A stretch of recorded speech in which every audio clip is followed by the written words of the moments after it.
Oi, boa tarde, tudo bem? Ou boa noite, ou bom dia, depende do horário que você vai ver esse vídeo. Estamos na sexta-feira da Paixão, feriado, Paixão de Cristo, né? Mas não é sobre isso que eu gostaria de falar. Deixo uma mensagem, né, para vocês refletirem sobre o que realmente é a paixão de Cristo, né? Em tempos onde a religião, o evangelho, os cristãos, glória a Deus, se dizem ser prestativos, a gente conhece melhor as pessoas não pelo que elas falam, pelas atitudes. Então, independente do caminho que você segue, daquilo que você crê, né? A gente presta mais atenção nas atitudes do que nas palavras, tá? Vamos trabalhar isso, vai te fazer bem. O tema que eu gostaria de abordar é sobre trauma, tá? Principalmente, né, depois do que aconteceu, todo mundo falou, eu esperei, né, esse tempo, né, que todo mundo ficou falando das crianças e tudo. E sim,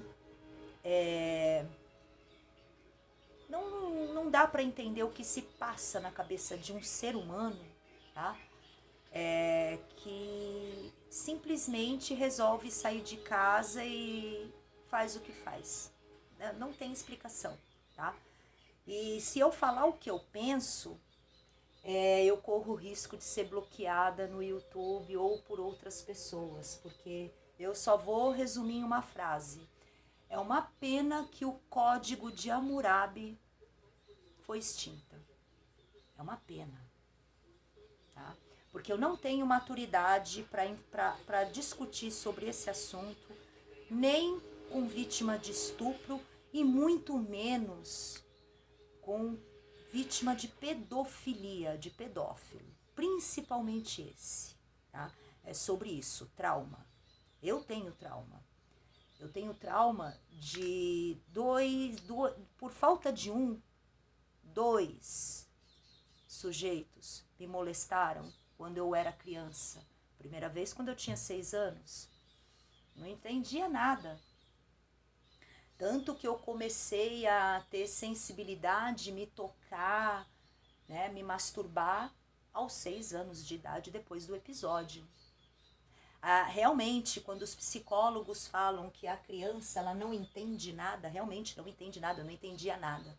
Simplesmente eu achei que o jeito que o rapaz me tocava era legal, era diferente, era gostoso. Ao mesmo tempo eu tinha medo, porque ele falava, não fala pro seu pai, nem pra sua mãe. Opa, como assim? Mas a criança não entende o que está acontecendo. E depois de algum tempo eu falei pro meu pai mostrou, manifestou aquela revolta, né? Da próxima vez você tinha que ter me falado, porque eu resolvia do meu jeito, sabe como é, né? O pior jeito, né? Seria como eu ia resolver, com um tiro na cabeça. Mas, infelizmente, existem as leis e a gente tem que respeitar as leis dos homens, né? Enfim. Na segunda vez foi com os meus 9 anos, o padrinho de batismo do meu irmão. Então isso daí foi dos 9 aos 14 anos, tá? Então o padrinho do meu irmão me tocava, me encoxava, enfim, né? E, eu não pude, eu percebi que depois do que o meu pai falou, eu me calei, porque eu tive medo que não acreditassem no que eu estivesse falando, porque era amigo do meu tio. Meu tio era jockey, então os dois montavam cavalo e eles trabalhavam no jockey. Então, assim, depois meu pai foi padrinho de casamento desse rapaz. E aí eu me vi mais ferrada da vida. Falei, caralho, eu falo? Não, melhor não. E eu aguentei isso calada. A minha mãe só foi saber desse rapaz, do padrinho do meu irmão, quando eu tive meu filho. Eu não sabia o que significava a palavra pedófilo, tá? Porque não era um termo usado. A gente usava tarado, estuprador, bandido, safado, né? Pedófilo foi de agora, de 15 anos pra cá, que eu fui entender o termo, porque aconteceu comigo. E aí com o meu filho, aí eu, gatilho, falei, caralho, quando meu filho estiver na escola eu vou ter que abordar certos assuntos com ele que eu não queria. E eu fiz. Então o trauma, pra quem fica, é foda. Nunca passa. E eu estou falando de trauma porque houve sobrevivente daquele cara, né, da machadinha, né, o menino que foi ferido no rosto. Esse menino, essa criança nunca mais vai ser a mesma. Ela não é mais.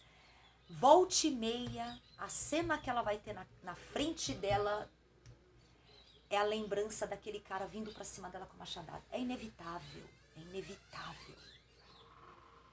Sabe lá o que pode estar passando, o que vai passar na cabeça dessa pessoa. O que ela vai ser. Porque dependendo do trauma, a pessoa se sente insegura pro resto da vida, medrosa, não toma atitude, é dominada, vira uma vítima fresquinha para abuso, relacionamento tóxico, porque ela vai se sentir, ela vai ter a necessidade de estar com alguém, ou pior, ela vai se isolar, ela vai virar uma ermitã, né? Um ermitão, medo de ter contato com pessoas. Então, o trauma é foda, é foda. Bebam água, gente, é importante. Não fumem. Cigarro dá câncer. O que acontece é o seguinte: existem traumas que você nem sabe que tem, mas você tem. Por exemplo, quando a sua mãe estava te gestando, você, né, tua mãe estava grávida de você, por exemplo, às vezes você tem medos que você não entende o porquê. Então pode ser, por exemplo, né, sua mãe, você tem medo de andar no trem. Que houve algum episódio quando a sua mãe estava grávida de você num trem, então, né, avião, né, altura e tal. Então tem alguns medos que você não sabe o porquê tem. Então pode ser ou de infância, bebezinho mesmo, que você sofreu alguma coisa que você não lembra, ou foi gestacional. Alguma coisa aconteceu quando a sua mãe estava grávida de você e você absorveu aquilo ali, tá? Entretanto, rejeição. A minha mãe, quando estava grávida de mim, a minha mãe não me queria. E ela tentou interromper a gravidez até o 6º, 7º mês. E como ela viu que não teria condições, então ela deu sequência na gravidez. Mas assim, a rejeição, esse sentimento de rejeição, eu já carrego dentro de mim. Embrionário, né, fetal. Eu já tenho esse bloqueio, esse sentimento de rejeição, tá? Já é natural meu. E aí, conforme foram acontecendo essas coisas, por exemplo, né, a vítima de abuso, né, não houve a coisa física em si, só o toque, só a moléstia, né, só o tato. Porra, mas foda-se. Eu fui molestada de todo jeito. O rapaz passou a mão em mim e o padrinho do meu irmão também, não satisfeito, ainda ganhei encoxada, então é difícil, tá? Conforme eu fui adolescendo, eu comecei a manifestar alguns desejos fetiches que isso eu falo mesmo, né, no estímulo sexual, porque a gente, principalmente nessa fase, adolescente, jovem adulto, né, dos 20 e poucos até os 30. Então, assim, aconteceram situações na minha vida que hoje eu entendo que foi por conta disso. Ah, mas a causa é, porque até então, se não houvesse o ato, pode ser que eu até tenha manifestasse algum interesse em determinados desejos, mas manifestou antes do tempo porque houve um estímulo, tá? E o estímulo não foi positivo, foi um estímulo negativo, tá? E quando você chega numa determinada fase da vida, você quebra, tá? Você quebra. E esses traumas, eles vêm à tona. É como a depressão. Quando você é diagnosticado de depressão, você nunca mais está livre da depressão.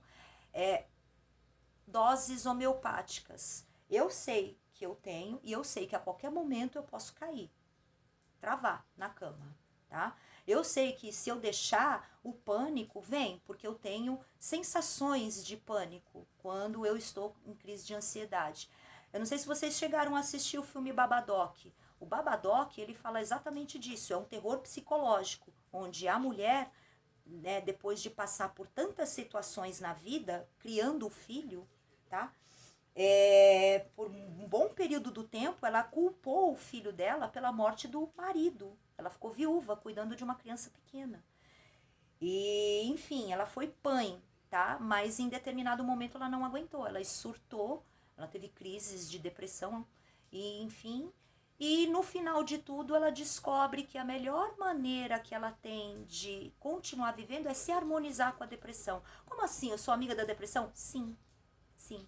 Então eu sei que em determinados momentos eu estou prestes a. Então o que, que eu faço? Eu desço no fundo do poço, troco ideia com a Samara, bato uma televisão, porque eu sei que a Samara tá sozinha. Então eu vou lá, ô Samara, beleza? Toma aí um café, vamos jogar um buraco. Entendeu? Eu dou comidinha pro meu eu deprê e falo, ó, fica aí, daqui a pouco, né, mais pra frente eu venho aqui pra te ver, pra te visitar, pra tomar um café de novo. Eu tenho que fazer essas visitas. Eu tenho que estar de olho em mim, porque senão eu surto de novo. E isso não pode. A gente não pode perder a noção do tempo, do espaço, do dia a dia. Eu aconselho você a estar sempre acompanhando jornais, porque não é porque você está num estado emocional crítico que você tem que estar fora da realidade. Pelo contrário, você tem que estar mais dentro da realidade, entendendo o que está acontecendo, para você ter estímulo para você voltar à vida de novo, porque a vida é isso, tá? E ninguém vai parar o tempo para acudir você. É você que tem que se levantar. Eu tô aqui, eu tô de pé. Você também. Se eu consigo, você também consegue. Com traumas e tudo. Muito bem. Mas se eu conseguir estar aqui, não me pergunta como que foi, porque eu não vou saber te explicar os caminhos que foram. Eu só sei que eu estou aqui de pé. Então, se eu estou aqui, você também vai estar. E se eu posso, você pode. Ah, pode. Com certeza pode. Tá bom? Eu não sou melhor do que ninguém, nem sou melhor do que você. E você também não é melhor do que eu. Somos iguais. E é isso que eu tô te falando. Se somos iguais, se eu conseguir, você também consegue. Ouve música, desenha, faz crochê, faz artesanato, faça alguma coisa que você tenha tesão.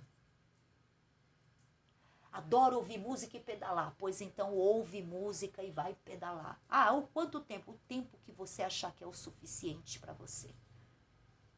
Faça repetidas vezes, até você tá de boa. Procura outra coisa, e vai lendo, e vai buscando, e seja curioso, questione, seja curioso. Usa o YouTube para você ver coisas interessantes, para ver documentários, para ver terapias. Use essa ferramenta, não fica usando isso daí só para ficar cuidando da vida dos outros.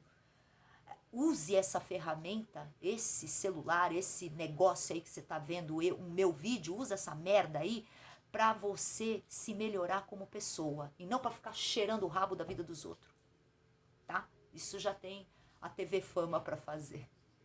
Beijo. E pensa no que eu te falei. Se eu conseguir, você também vai conseguir. Uma feliz Páscoa e coma bastante chocolate.